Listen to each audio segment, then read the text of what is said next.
We all know this popular YouTuber, His Story, with over 4 million subscribers. Posts every day, all like that.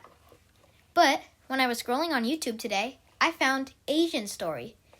And I'm going to be reviewing him to see if he's worth a subscriber. His 3 most popular videos. Let's start with this one.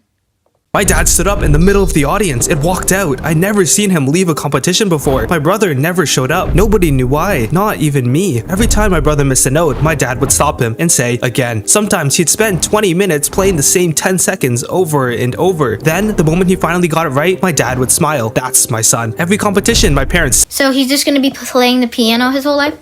Kind of sounds boring. sat in the front row. Every trophy went into the cabinet above our fireplace. Sometimes I'd stand there imagining one with my name on it. I wanted to learn piano too. So this guy is like His Story, but like this is the main character for Asian Story. I'm pretty sure. Not because I loved music, because I wanted my parents to look at me the way they looked at him. Then one afternoon, a second piano arrived. I couldn't stop smiling. I thought, finally, this one's for me. But my dad never called me downstairs. Days turned into weeks. The Just go downstairs then. It's not like your dad's gonna stop you. piano stayed untouched, except by my brother. Every afternoon, he practiced 4 hours without missing a day. Whenever I walked toward the piano, he'd stop me. Dad said, I'm practicing. Then he'd close the door. Jeez, the brother doesn't have to be that mean about it. Eventually, I stopped asking. Until years later, I finally asked my mom, why didn't dad ever teach me? She looked down, then quietly said, the day the second piano arrived, your dad told your brother, now both my boys can become pianists. Your brother looked at him and said, if he has to practice, I'm done. Your dad laughed. He thought your brother was bluffing. He wasn't. He skipped the biggest competition of his life. Then he refused to touch the piano. Okay, so now it's all making sense. I like the story, kinda. And the animations, they're solid.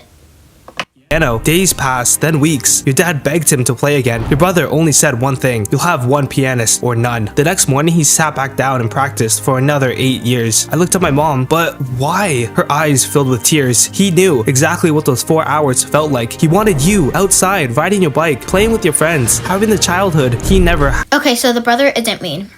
I thought the brother was mean. had. That's when I looked at the trophy cabinet, and for the first time, I didn't envy it. I understood, but every trophy had really cost. My entire childhood, I thought my brother had everything. I never realized he gave it all up, so I wouldn't have to. Aw. W. Okay, so we're gonna be seeing the next video. He spat out the dumpling. Everyone Okay, that kind of looked gross, but that was good animation. in the restaurant went silent, because this wasn't just anyone. He was the world's most famous competitive eater. And after one bite, he looked at my mom and said, this is the worst dumpling I've ever had. My mom didn't say anything, because deep down, she knew her restaurant was already struggling. Some days, we didn't even sell 10 dumplings. But what he didn't know was that this restaurant was the last thing my dad left us. My parents opened this place together. They spent years building it. Every table, every recipe, every corner of the restaurant held a memory of him. But after my dad passed away, my mom kept it running alone, even when business slowed down. You know what I would have done? I would have had someone buy the business and see if it's worthy of buying. Like the area. Just don't pay for the restaurant at that point. Get a new job.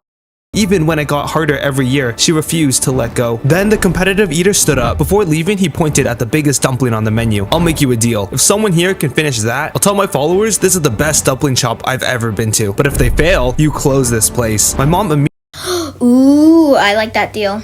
immediately refused. We're not risking our restaurant, he smirked. I figured, then turned toward the door. Wait, I'll do it. My mom grabbed my arm. You've never done anything like this. I looked at the empty tables, then at her. If I don't, we lose anyway. She closed her eyes, then quietly nodded. A giant bamboo steamer was placed in front of me. Inside was one massive dumpling. The timer started, 60 minutes. The first few bites were easy. Then, my stomach started fighting back. Every bite was harder than the last. Halfway through, the competitive eater leaned back, smiling. I knew it, but I kept eating. One bite, then another. Soon, only a quarter remained. His smile disappeared. He stood up, walked over, and accidentally knocked Bro just stood up and walked over my water onto the and just poured water, like accidentally, like what? It soaked straight through, making every bite twice as heavy. He shrugged. Oops. My mom reached for the plate. That's enough. Not yet. 5 minutes, 3 bites. 1 minute, 1 bite. The timer started beeping. 5, 4, 3, 2, 1. I swallowed the final bite. The competitive eater stared at the empty plate, then laughed. Fake. You switched the dumpling. There's no way a kid finished that. Then he stormed out the front door. His cameraman never moved. He looked down at his camera, then said, I got everything. That night, he uploaded the footage, the cheating, Ooh, this fat guy's in trouble. the excuses, everything. By the next morning, millions of people had watched a famous competitive eater lose, then blame a kid for cheating. A week later, people lined up around the block. My mom looked out the window. Do you think they're here for the challenge? I looked at the customers walking out, carrying boxes of dumplings. They came for the challenge. They'll come back for your dumplings. Ooh. Okay, it's getting better. The most popular videos, I think, are better than before. So I'm liking it. And the last video I'm going to be reviewing is For My Mom's Cooking. This better be a good one. It's all these, I wonder if this one has like dumplings, because I think all the Asian stories has dumplings, because like China dumplings, that's where they make dumplings from. Anyways, let's get into our last video. And is he worth a subscribe? I'll tell you at the end. Every lunch, I opened my mom's homemade dumplings. Before I could take a bite, the bully pinched his nose. Your food stinks. Then he knocked my lunch onto the floor. His friends laughed. The bully looked at me. What are you gonna do about it? I looked down, picked up every dumpling. Classic bully. One by one. Then I said, not yet. The next day, he dumped my lunch into the garbage. What about now? Not yet.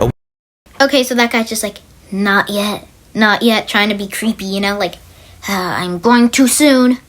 A week later, he shoved me into my locker. His friends surrounded me. You gonna fight back? Not yet. They laughed even harder. Months passed, everyone thought I was scared. What nobody knew was every night I'd wake up and see the kitchen light on. My mom still wearing her work clothes, folding dumplings long after midnight. She had work the next morning, but she still made them every day. My mom would not do that.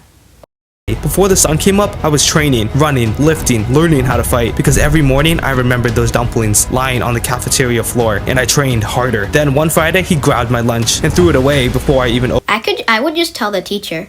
opened it. I looked down at the dumplings sitting in the garbage. He laughed. What? Your mom can just make more. Then he leaned closer. It's not like she has anything better to do. For the first time, I Also, I just noticed that guy looks like the bully from the dumpling challenge. looked him in the eyes. After school, he stopped laughing. What? You and me, we're done waiting. He smiled. You better call an ambulance. You're gonna need one after this. By the final bell, half the school was waiting outside. The bully stepped into the circle, laughing. He finally grew a spine. I took off my backpack and set it on the ground. I didn't say a word. He charged and threw the first punch, but I could see them, the punches. Before they happened, left hook, I ducked. Right hook, I stepped aside. Another punch, missed. Another, missed. Months of training made everything feel slower. The crowd started cheering. Come on, take a punch yourself. The bully got angrier. He swung harder, faster, but he couldn't touch me. Then he stopped. He looked around and grabbed a brick. The crowd went Okay, that's cheating, buddy. silent. For the first time, I stopped moving because I realized dodging his punches wasn't enough. I had spent months learning how to avoid getting hurt, but if I didn't stop him, someone else would get hurt next. He charged, holding the brick above his head. I waited until the last second. Then I stepped forward and threw one punch right There we go, finally throwing a punch. on his jaw. The brick fell from his hand. His eyes rolled back. His body went limp. He hit the pavement. I looked past him at every friend who laughed, who shoved me, who mocked my mom's cooking. One of them laughed. What are you looking at? I looked past him. Not you. The ambulance. I called for him. Ooh, okay. I love this. I'm gonna rate this YouTuber an 8 out of 10. I rate his story a 9.5 out of 10. So, buddy, I think you deserve a subscribe. But I think if you got lower than like a 7, you probably wouldn't have gotten a subscribe, but you got a well-deserved subscribe. And if you like Asian Story and you like my video, subscribe to Asian Story and me, and of course his story. See ya.